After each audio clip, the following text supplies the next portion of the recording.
other activities at a higher intensity. So really, strength training is the key, but the other key with the latest research is what's called interval training.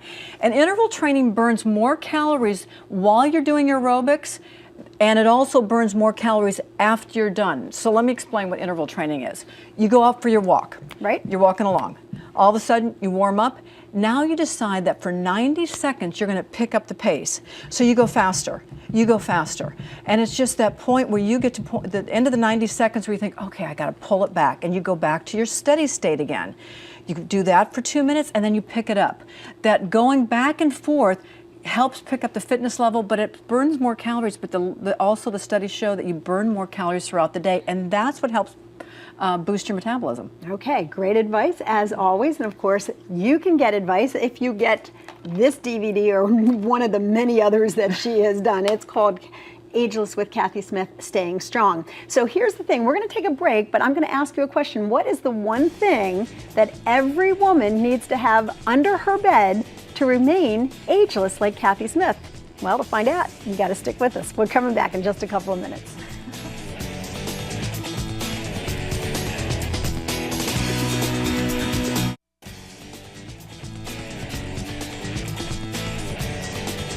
Welcome back, everyone, to It's Your Call as we celebrate Healthy Week with NBC Universal. My guest is Kathy Smith.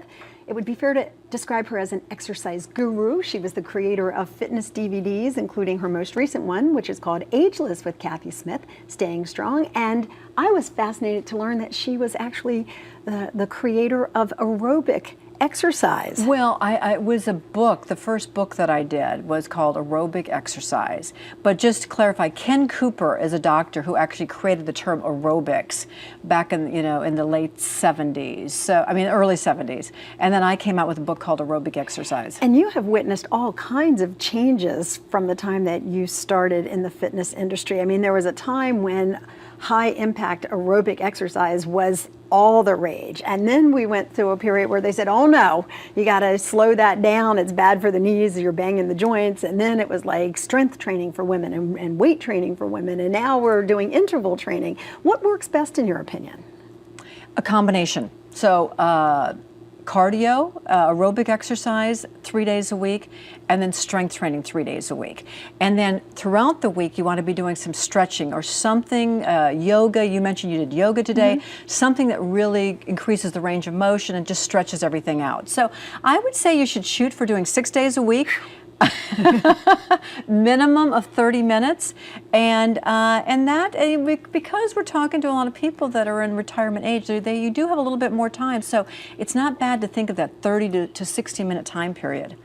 I'm glad that you mentioned that. And 1 day off, right? You do need to rest your body from time to time, right? Yeah, you do need to rest your body if you're working out intensely. Although I'm telling you, the studies keep showing that really bodies are meant to move. They really are meant to move. I'm actually surprised. There's some things coming out now that say 7 days a week. I mean, just get out for a walk. Right. But the more you can do gentle activity every day, the better for you. And what's considered cardiovascular activity? What kinds of examples would you give that people could do?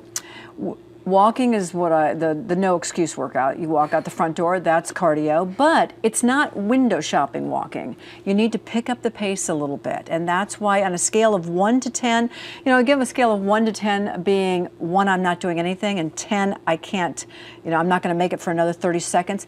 You want to be somewhere between that 6, 7, or 8 on your walk. Okay. It used to be that if you could talk during cardio, that you weren't doing it enough. But now, are we supposed to be able to have a conversation while we're doing our cardio workout, or should we really be somewhat breathless? Breathless. I mean, for part of it. Part of it. Not all the time, but it's okay to go and carry on the conversations, but a couple times through the week, you want to get to that point, whereas we talked about before in the last segment, that you are actually pushing it, because that's where you see change in your body. Okay, so walking obviously is, anyone can do it, hopefully.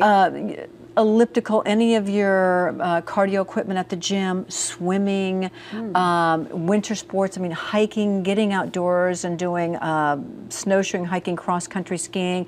But all of the great, sometimes dancing, if you take a good dance class, can really be a cardio workout. Oh workout. my gosh, you've seen Kirstie Alley on Dancing with the Oh, Stars yeah, yeah. this season. Oh my gosh, that exercise must really just, the weight's just falling I saw off her of the other night. I go, oh my gosh, she looks like a different person. I know, and that's gotten, she's attributing that to a good diet and having regular workouts. Now, obviously, we can't do that every day, all day, although it sounds like a really good time. If Nancy wants to call me, I'm in I was for going it. to say, you'll sign up right now. So you said that cardio, obviously, 3 days a week, and then the strength training, and that can be the dumbbells that you mentioned. Do we have to go to the gym and be working on that big, scary equipment that sometimes intimidates people? No, it's dumbbells. It's your own body weight. So here's an example of a good strength training exercise. You can use your own body weight. You can also use tubing, which I use all the time when I travel.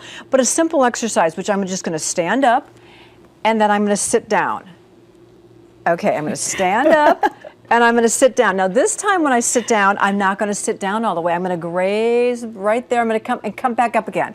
And just as I go, and just before I hit, I'm going to come back up.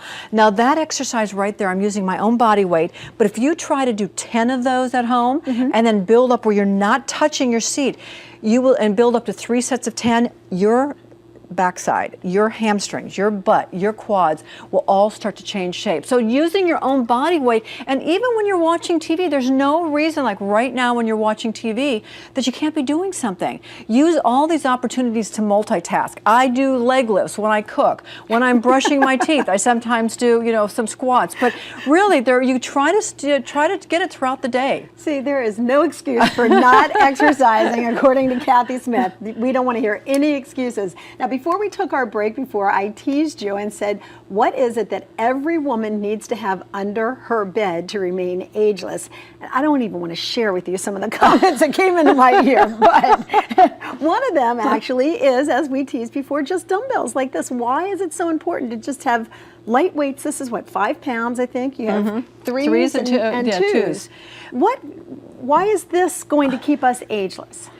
Because when you have something simple like this at home underneath your bed, you're going to use it. So all you have to do when you get up in the morning, before you think of anything else, you pick up your dumbbells and you do a quick just bicep curls and goes right into your overhead extensions. Something simple like that. Keeping on the muscle mass is what's going to keep. Now see right here, you're working right here, the shoulder. Right here you have the bicep, the shoulder, and the tricep in one simple motion like that. Right. So again, right there, now that's going to make us shapely, but guess what? When we go to pick up our suitcases, when we go to pick up our groceries, when we go to pick up our grandkids, think about it, what grandkids are. They're 20, a toddler is 25 pounds. I have twin grandsons who are 4, and believe me, my daughter has biceps on her like you wouldn't believe from picking them up all the time. And you want to make sure your back is strong, because if your back's not strong, you're going to go pick up your groceries or something, and you're going to get a sore back. So that's what keeps you strong, is the strength training. Now, I don't want people to start thinking, though, if I strength train, I'm going to get bigger. First of all, remember, as we age, we not only lose our hormones like estrogen and progesterone, we also lose testosterone. So women didn't have enough testosterone to begin with to get really big, but you even have less of a chance of getting too big when you're over the age of 50. Well, it's funny that you say that, because one of the responses that I got to our Facebook question is, I've been working out and lifting weights, albeit light ones, but I'm heavier on my scale, and this is really depressing to me. And she wanted to know, what's happening here? Like, what's the story? And I wrote back to her in anticipation of your visit and said, well, how do your clothes fit?